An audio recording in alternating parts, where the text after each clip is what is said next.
Hello guys, welcome back to Elder Scrolls Lore, and this is actually the second take. I actually deleted the whole fucking thing on accident, so there's that. But, take two.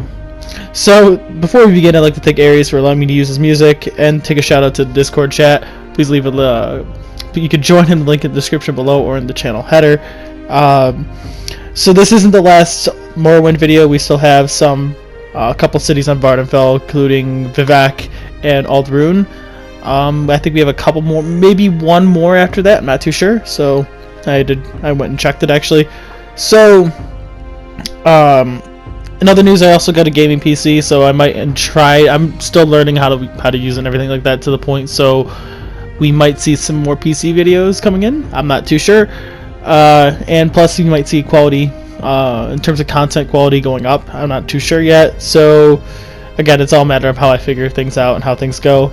So with that being said, though, today we're going to be talking about Sadrith Mora, and yeah, this is take two for me, so whatever, we'll just hop right into it. So Sadrith Mora, or the Mushroom Forest, is one of the four major cities located in the Vardenfell district of Morrowind, and is the capital of both Azura's Coast and the Telvanni district of Vardenfell.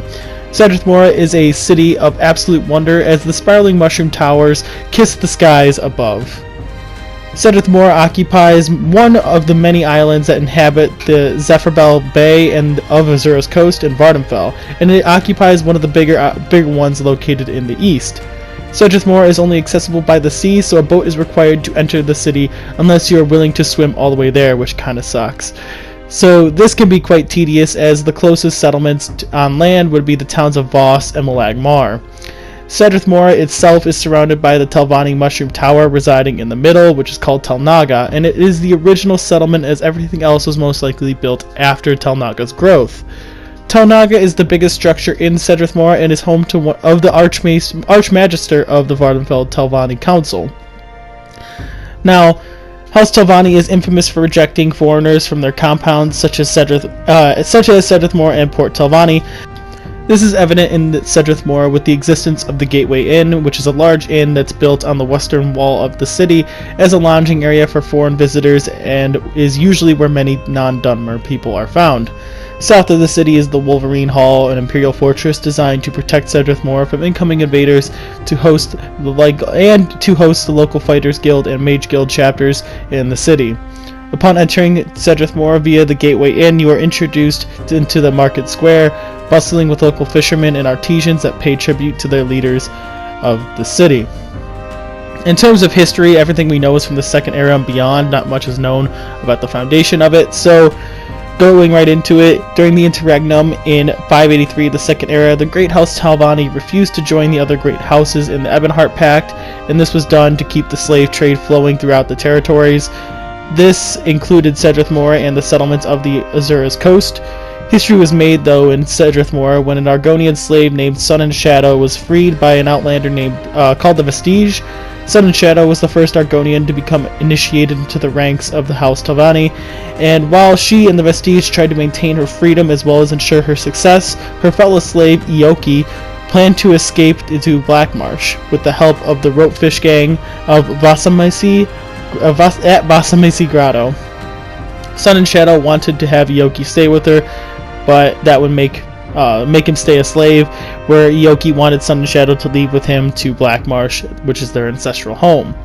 Ioki's fate was left unknown, but Sun and Shadow remained. She resided in the newly constructed Tel Voss until her final days. So in 427 of the Third Era, the city of Sadrith Mora prospered along with the three other cities in Vardenfell.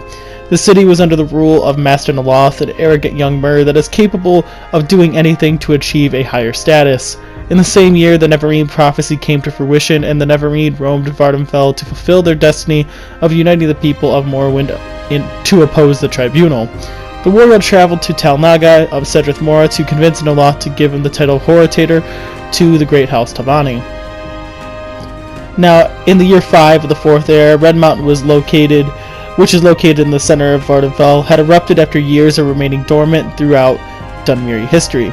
The resulting explosion caused the destruction of virtually all of Vardenfell's settlements, including Balmora, Sadrith Mora, Vivec City, and Ald'ruhn. Very little life remained in what is now an endless sea of ash. A House veteran councilman from Mournhold issued a relief effort to rebuild the cities of Vardenfell from the ground up, and as of 201 of the Fourth Era, it is unknown whether or not the effort had reached Sadrith Mora and if the city was rebuilt at all. Prior to the eruption, Master Naloth had actually left the city of Sadrith Mora to establish his own private tower on the southern coast of the Hersong Forest of Solstheim. Tel Mithryn was built after the eruption had devastated southern Solstheim and ravaged Ravenrock to the west. Now, Naloth had dedicated his life to researching the Heartstone and the Ash Spawn, which was created from the Red Mountain's mystical ash. He eventually became interested in Daedric artifacts affiliated with Sadrith Mora, the Daedric Prince of Knowledge, and the Black Books were sought out by Naloth, and he discovered, and eventually led to him discovering the Dwemer city of Nachardak. Now, that is all we have today, guys. What was a 7.5 long video now turned into roughly 6.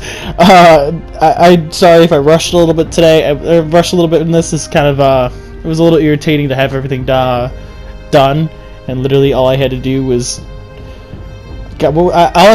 change the audio and bump the audio a little bit, and I accidentally hit the wrong button, and poof, all gone.